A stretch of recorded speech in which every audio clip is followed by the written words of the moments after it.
ብፁዕ ወቅዱስ አቡነ ዲዮስቆሮስ የሲኖዶስ ዋና ጸሐፊና የራያ ሀገረ ስብከት ሊቀ ጳጳስ፣ ክብርት ወይዘሮ ሸዋይት ሻንቃ የባህልና ስፖርት ሚኒስትር፣ ብዙኃን አበው ሊቃነ ጳጳሳት፣ ብፁዓን የተከበራችሁ የመንግስት የሥራ ኃላፊዎች፣ የተከበራችሁ አምባሳደሮች፣ ዲፕሎማቶች፣ ከተለያዩ ሀገራት ጥምቀትን ለማክበር እዚህ ሀገራችን ኢትዮጵያ እንዲሁም ከተማችን አዲስ አበባ ላይ የተገኛችሁ የውጭ ሀገር ጎብኚዎች፣ መላው የክርስትና እምነት ተከታዮች፣ ውድ የአዲስ አበባ ከተማ ነዋሪዎች፣ ክቡራትና ክቡራን፣ ከሁሉ አስቀድሜ እንኳን ለኢየሱስ ክርስቶስ የጥምቀት መታሰቢያ በሰላም አደረሰን አደረሳችሁ ማለት እወዳለሁ።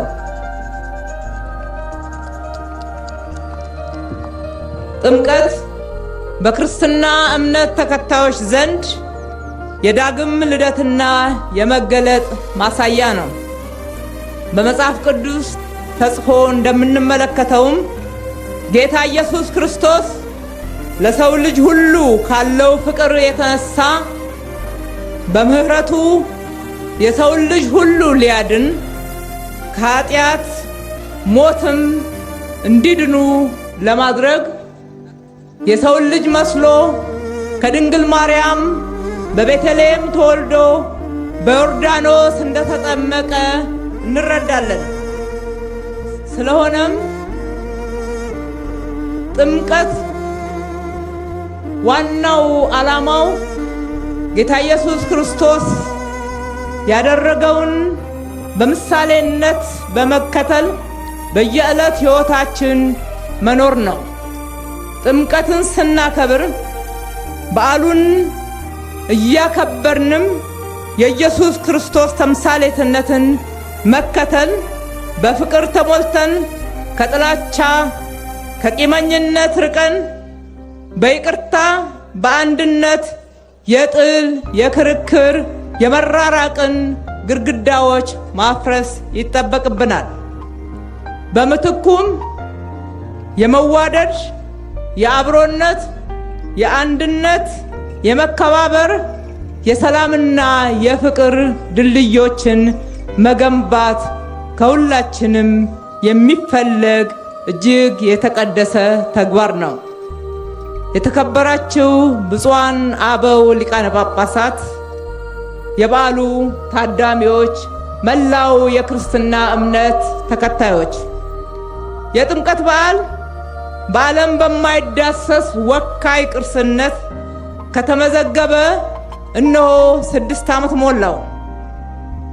ይህ ውብና ደማቅ ሥርዓት ያለው ታላቅ በዓል ከሃይማኖታዊ በዓልነቱም በተጨማሪ ባህላችንን፣ ቋንቋችንን፣ ዜማችንን እና ህብረ ብሔራዊ አንድነታችንን ለዓለም ከፍ ባለ ሁኔታ የምናሳይበት በዓል ነው።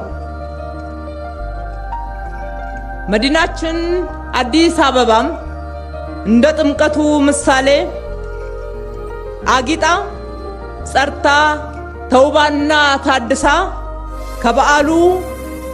ከበዓሉ ጋራ አንድ ላይ ደምቃ ለበዓሉ ልዩ ድምቀት ሰጥታለች።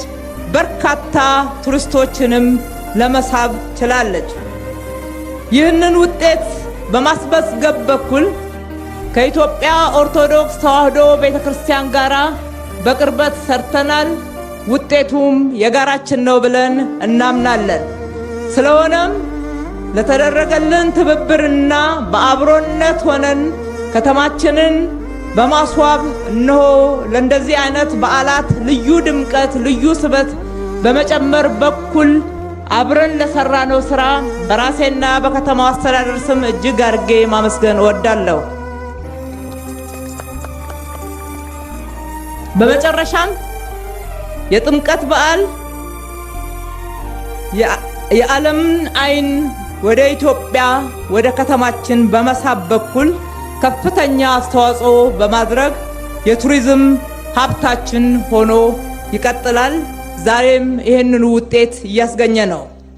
ስለሆነም ሁላችንም በፍጹም ኢትዮጵያዊ ጨዋነት፣ እንግዳ ተቀባይነት እሴቶቻችንን ከፍ አድርገን ደምቀን ከተማችንና ሁሉንም ባህሎቻችንን አድምቀንበት የሀገራችንን መልካም ገጽታ እናስተዋውቅበት እላለሁ። ሁላችንም ለሀገራችን አምባሳደሮች እንሁን። በዓሉ የሰላም፣ የፍቅር፣ የአብሮነት እንዲሆንልን ከልቤ እመኛለሁ። መልካም በዓል። ፈጣሪ ኢትዮጵያና ሕዝቦቿን ይባርክ።